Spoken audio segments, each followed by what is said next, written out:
are listening to Over the Oxer podcast with Tracy Cole for all things to do with the mind for equestrians. Welcome to the final boot camp. And today we're going to look at 3 very quick and easy methods that you can use to feel better in the saddle. We've mentioned some of these before, but not necessarily all on the same episode. And I'm going to reiterate the fact that they need practice. So the first one is the easiest one. And this is for when you feel bad, when you have intrusive thoughts inside your head, when you've got pictures coming to you, whether that's mini videos or still pictures inside your head. It doesn't matter. It's playing out an automatic habit, and it's almost like, listening to the radio, that this is automatic. You don't have any control over the songs that are played, and you're just listening, and sometimes you like the song and sometimes you really don't. But we always have the control. You can turn this down and you can turn the radio off. So for all of these ways that fear comes to us, whether it's pictures or words inside our head or it's feelings, you can turn them off. So the easiest way is simply to use the word stop very loudly and very firmly. Stop. And what usually happens, if you're anything like me, is that the pictures or the words or the feelings start to pop up again. And so you say stop again. And it's a little bit like having a naughty child or a naughty dog or whatever it might be, naughty horse, and saying to them, stop, so that they don't do it. And if they, as children and animals tend to do, they kind of go back and have. So as soon as the feelings just start, or the pictures, or the intrusive thoughts and the inner critic, you get in there quickly and you say stop, and you do it repeatedly. And you do it for all kinds of things, not just for riding, but you do it for all walks of life. You do it when you're thinking about work, when you're thinking about something at home, when you're beating yourself up about something, when you're complaining about something. You use it repetitively, so this becomes a new habit.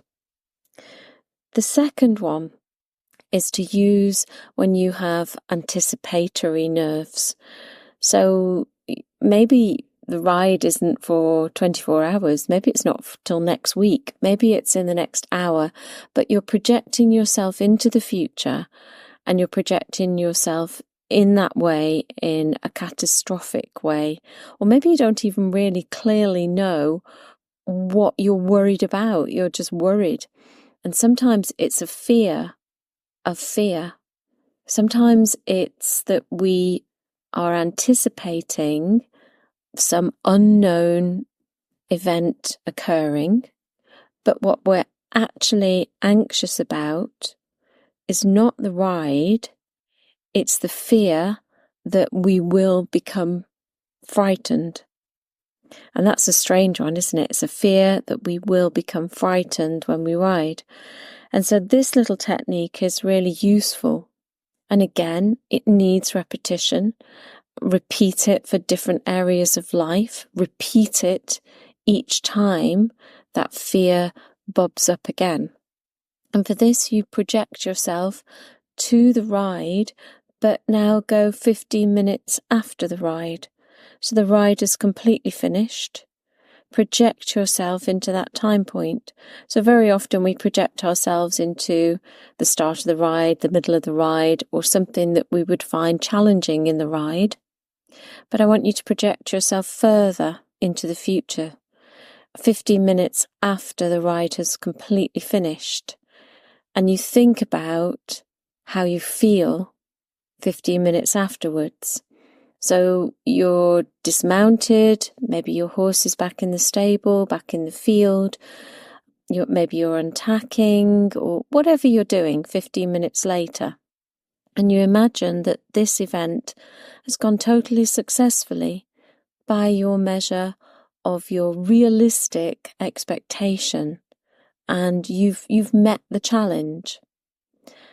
And all we're doing here is ridding ourselves of anxiety. We're not saying that this will definitely unfold in this way, but in projecting that 15 minutes after the event, we will feel absolutely fantastic. Maybe if you're a visual person, you could see what you would be seeing. If you're an auditory person, it's what you might be saying to yourself or other people might be saying. And if you're very much a feelings person, then it's how you would be feeling. And when you do that, something very curious happens. Because your mind doesn't see the point of creating anxiety about an event that you think, or you've just told it, is going to be successful, then the anxiety drops. And it drops like a lead weight. Boom, it's gone. So it's not gradual. It's quite nice. It just goes. And if it doesn't go for you, you need to just spend a little bit more time on thinking about that 15 minutes after the successful ride and really imagining it 100% successfully. Maybe you've got to 80% successful or 90 or 95%, but we need to step over the mark and really imagine it, because we can do anything in our imagination, really imagine it happening 100% successfully. And do it often. Do it each and every time that the nerves start to just bubble up again. And maybe it's not proper nerves. Maybe it's just a fleeting thought or a fleeting feeling. Do it and keep repeating it, and repeat it even on events that you're okay about, so that you get into the practice of using this little technique. And the third and final technique that I want to tell you about is one of my favourites. Once again, it takes practice, but with practice you really reap the rewards. And this is to use something called Hakalau, or peripheral vision. So Hakalau is when you look upwards. Obviously you're not on the horse when you're doing this. You're practicing at home off the horse. You're not driving or anything like that, but you look upwards. So it's not that you tilt your head back, but that you raise your eyes and you pick a spot and you focus in on that spot. And this just gives your mind that knowledge that this is focus vision. And this is almost, well, it fully is the entire opposite of what we want. But you focus in, gives you a level of concentration, almost hyper focus on that spot. And then you start to relax your vision so that you go wider and wider and wider, but your eyes are still gazing at the spot, which obviously is going to be rather blurred as we do this. And you go as wide as you can comfortably go. And then you see if you can go a little wider. And at that point, you can then lower your eyes so that you're looking directly acrossways at eye level, keeping and maintaining that wide vision. And if you can do that, if you can keep that wide vision, then as a little test, let's see if the vision stays the same, changes, or maybe something happens that to cause your vision to really narrow in. And I'm going to ask you about your next ride or your next competition, and how do you feel? Notice where your eyes go, or your vision goes to. For a lot of people, the majority of people, their vision snaps back to a narrow field. And for a minority, it stays wide. Staying wide is the way that we want to be, because there's something quite fascinating about how our brain is set up, in that when you're in this wide peripheral vision, then you can't hold negative thoughts and negative emotions, and it feels almost like you're in a daydream. It feels quite floaty.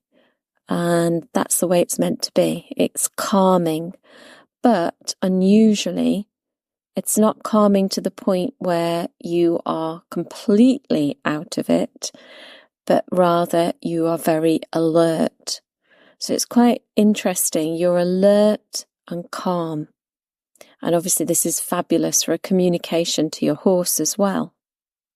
But it maintains that calmness in you when you keep yourself in that wide vision. So you practice away from the horse, first of all. You practice when you're just at home watching television. You practice when you're doing chores. You practice when you go out for a walk. And then when you can just do it, you look upwards, you find your point, and then you expand your vision wider and wider and wider until you can just go into it. You just say Hakalau to yourself, or you say peripheral vision, and you're in it. You're in real peripheral vision, not 3/4, but real peripheral vision. Then you can start to feel much, much calmer. And you'll know when you're in it because you will feel calmer. And if you still feel a little bit of nervousness or some other negative emotion or negative thoughts are creeping in, that's a good marker for knowing that you can go wider with your vision. And when you go wider with your vision, you cut out those things. So once you've practiced at home and away from the yard, then you can start to do it around the stables, possibly in halt, first of all, progressing then to walk, but in a very safe space. And you may be able to hold it for 30 seconds, or maybe you've got markers. If you were in a school, you could use dressage markers, and you can go between a certain number of markers, or maybe you can do a 20-meter circle, or maybe you can do half a lap or the long side. Challenge yourself to extend this. And then the next time you ride, challenge yourself again to keep in that peripheral vision. And eventually you'll be able to trot and canter, if you do want to trot and canter, in that peripheral vision. You'll be able to use it for jumping, dressage tests. It sharpens up your 3D awareness. So it's really excellent for riders. And you can always bring your vision in momentarily if you need to do, and then extend it out again. So that's a lovely technique. And if you were to choose one of them that you prefer, then that would be fine. Or maybe you could do all three. If you need more tips and tricks, I have a book called The Confident Rider Mindset with lots more in and going into more depth. If you need even more, why not consider a session with an NLP practitioner who knows about equestrianism? And just as a quick plug, if you want to know more about the mind, more about how we set up problems in our minds, how they get sustained and how we get rid of them, I've got a 1-day equestrian NLP workshop on Zoom. It's on the 20th of February until the 31st of January. It's on early bird pricing. So you get a little bit of a discount. It runs from 10 o'clock in the morning until about 3:30, 4 o'clock in the afternoon, UK time. And if you're a long way from the UK and the time just doesn't work out for you, or maybe you've got to work that day, then you can always sign up for the workshop and receive the recording. So if you go into my website, I'll put it down in the description box.